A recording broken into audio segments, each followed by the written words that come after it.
Hi everybody and welcome to the channel. This channel is really gonna focus on how to use planners to make it functional and also to maximize all the things that we need to get done in daily life.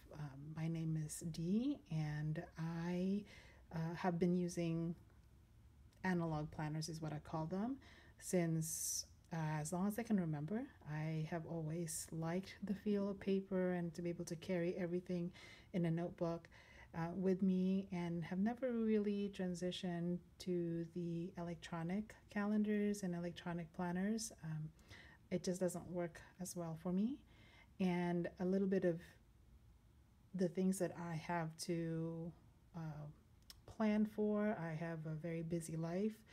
I am a doctorate student as well as having a full-time job and a adjunct position as a clinical faculty. I also have two young children. I'm a wife and I am a mother, and I also have friends and other things that I need to attend to. So the current planner that I am using, and the purpose of this video is to just talk a little bit about what I'm currently using. In other videos that are going to be featured in this channel, I'm going to be talking about other planners that I've used in the past, why they haven't worked, why they worked, what I liked about them, and what worked for me. Specifically for this video, I wanted to go over the Hobonichi Techo. And this is the cousin and the Avec from July to December. And as you can see, it's a lot thinner than the normal cousin. I wanted to use the Avec because I wanted to try out the Hobonichi system first before really getting into a whole year of the system. I had some reservations at first. I really wasn't sure if it was going to work out for me.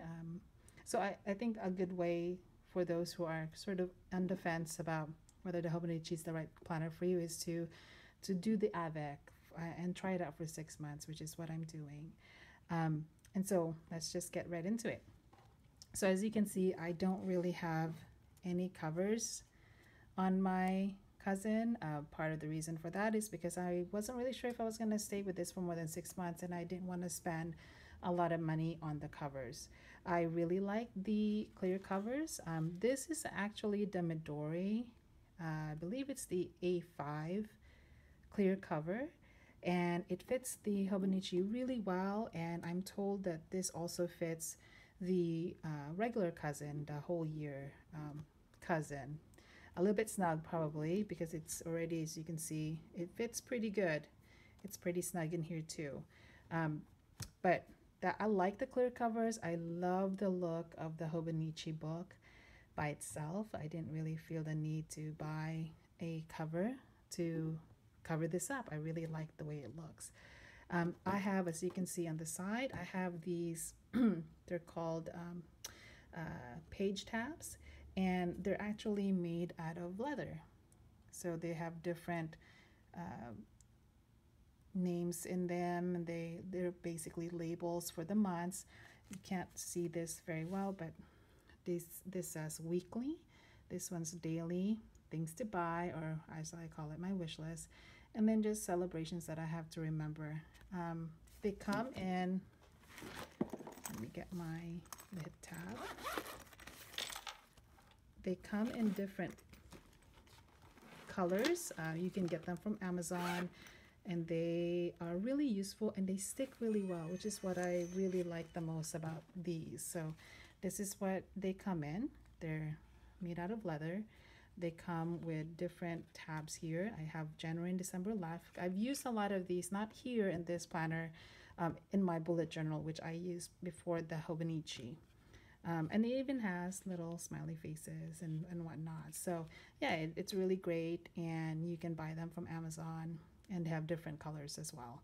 So all right, so first things off, I think the cover is worth noting. A lot of people, I wasn't sure about this when I first got the Hobonichi, since I can't really find stores that sell the Hobonichi here where I could feel and touch the book.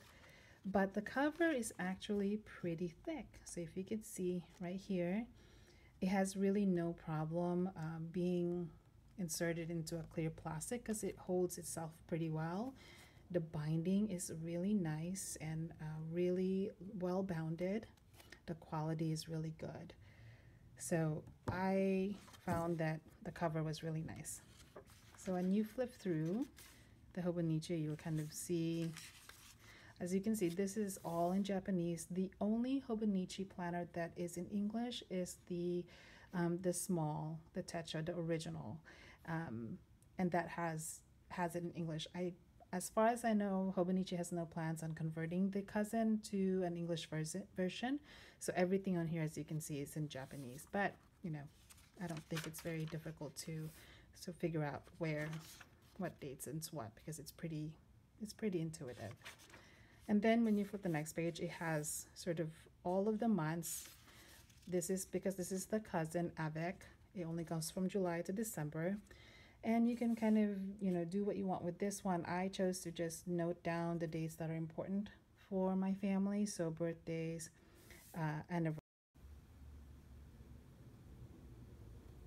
Okay, so this part is really useful. And then again, the nice thing about the Avec is it actually gives you 6 months more. Even though the book doesn't have January to June, it gives you the overview for the next 6 months. So I thought that was really nice. This is the monthly pages. So the monthly page sort of starts in June. I didn't start this planner until August, so June and July are pretty empty, but you can see that it's really nice paper. It's made out of Tomo River paper, and Tomo River paper is well known for its smoothness, and it does really well with fountain ink, which tend to bleed in other papers. What I found is, and I love my fountain inks that I use on the Hobonichi, and I don't see them bleeding. I may see a little bit of ghosting on the other side, but for the most part, they don't bleed. So it's a really nice quality paper. I would even say that this is probably one of the things that make this planner stand out, is the quality of paper that they use.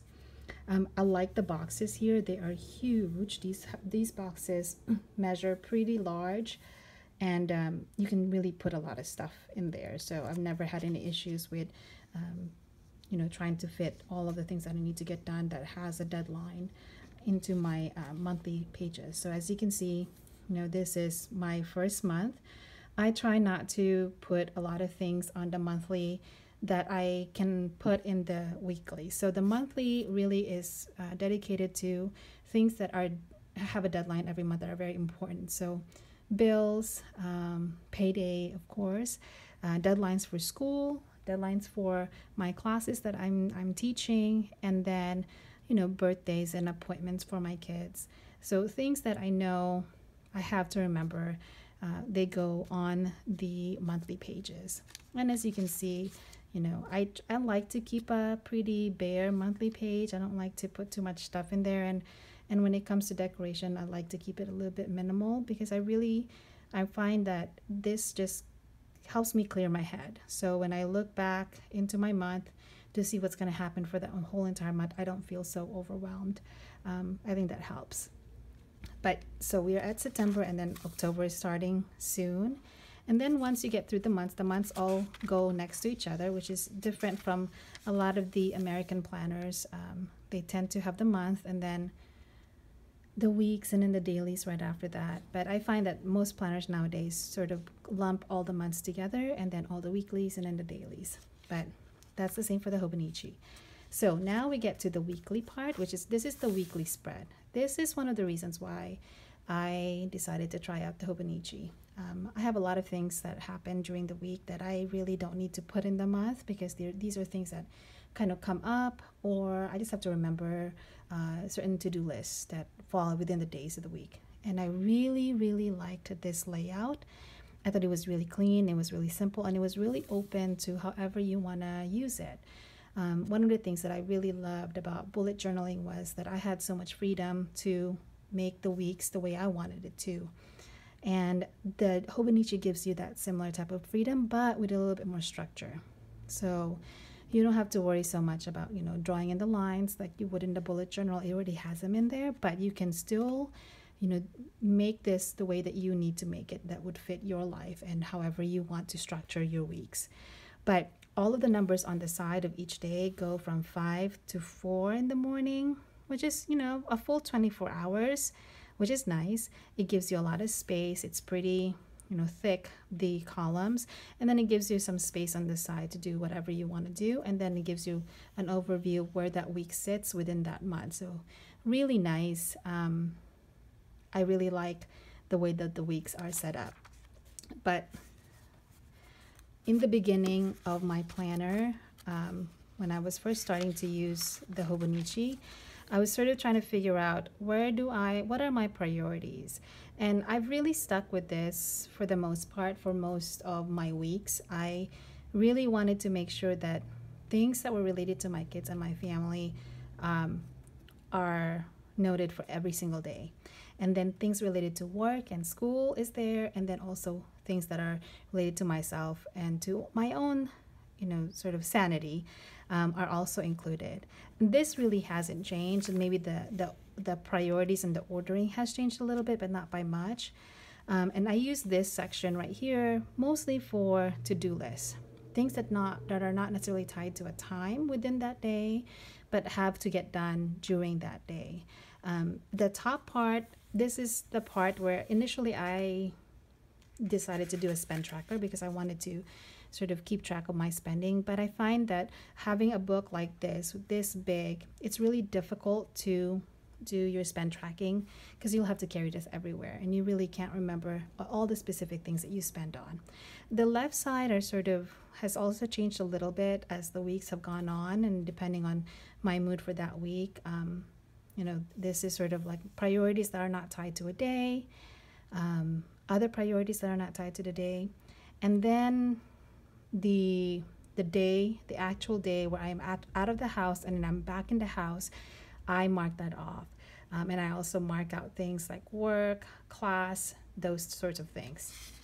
So pretty sparse. It looks like I have nothing to do, even though I do, but I like the empty space again because it just helps me clear my head.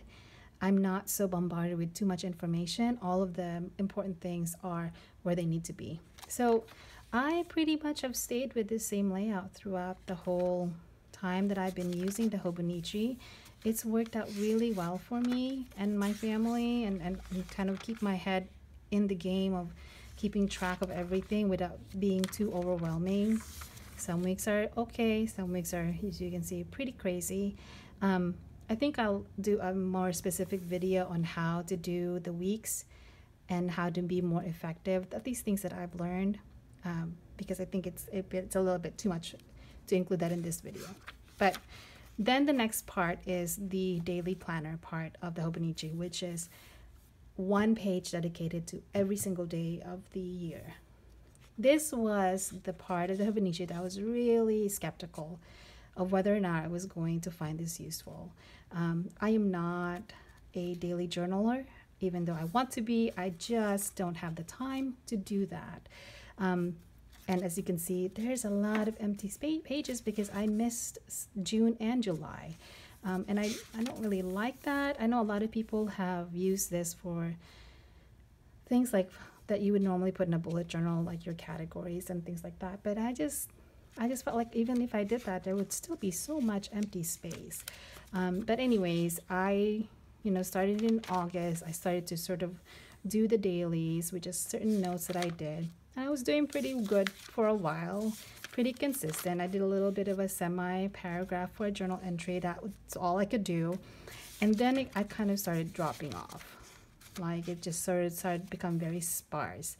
As I get busy, I don't have a lot of time to do the dailies. Got some pictures in there. I was thinking maybe this is good for memory keeping. Then, this is probably the most I did in this book. And then there's really nothing else after that. Kind of empty. So this daily pages, and considering that it makes up a huge chunk, it's literally all of this of the journal, and this is sort of the beginning.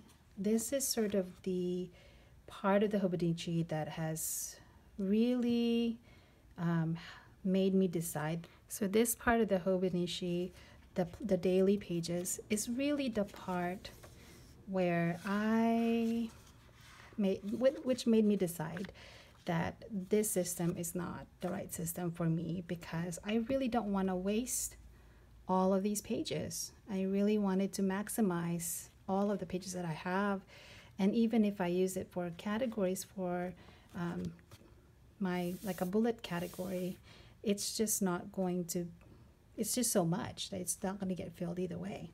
But anyways, so after the daily pages, you have one page only of an empty graphic paper, and then it's got some timetables, which is a little bit more difficult to kind of fill because they're all in Japanese. Everything here is in Japanese. Use that, and there is a pen loop at the end. Haven't really used this that much. Never really needed it, but overall, I do love this book. I love how much thought was put into this book. It just doesn't work for me and the things that I need, mainly because I don't want to waste all of that paper. And so I have decided to move on from the Hobonichi Techo into a different planner. I'm actually getting that planner today. It's arriving today, and so once I get it, I will make a video to sort of so you can follow me as I open it and kind of explore into it and talk more about it. But I think this is a really good planner for people who love to daily journal, because it's really geared towards that. I know that the paper here can take a lot of can do watercolor. It can take a lot of different types of arts, crafts, and I think it's great for that. For moms who really don't have the time, or even individuals who don't have the time to do the daily journaling, I think they're going to struggle with this, because you kind of feel as if you need to fill it because it's there, and you don't want to waste all that wonderful paper. And it really didn't. So it may not work out for those types of people who are like myself, really love this part, but really just can't keep up with this part, which is half of the actual planner. So yeah, so I love the feel of this. I would totally give this to someone who loves to daily journal. It just didn't work out for me, and I'm okay with that. But the nice thing is I only tried it from July to December, and I don't feel so bad about it, because I'm still going to be using this until December, because that's when the new planner is going to start. So yes, I still recommend it, but I think you have to really think hard about what it is that you are capable of doing, and whether or not you like to do the daily journals, because that is the biggest bulk of this planner. But yeah, so if you like my walkthroughs for my current system, and you have any other requests for other types of videos, specifically for Hobonichi and just different planning types of videos, you can leave a comment, and then I will try my best to address them. Have a good day.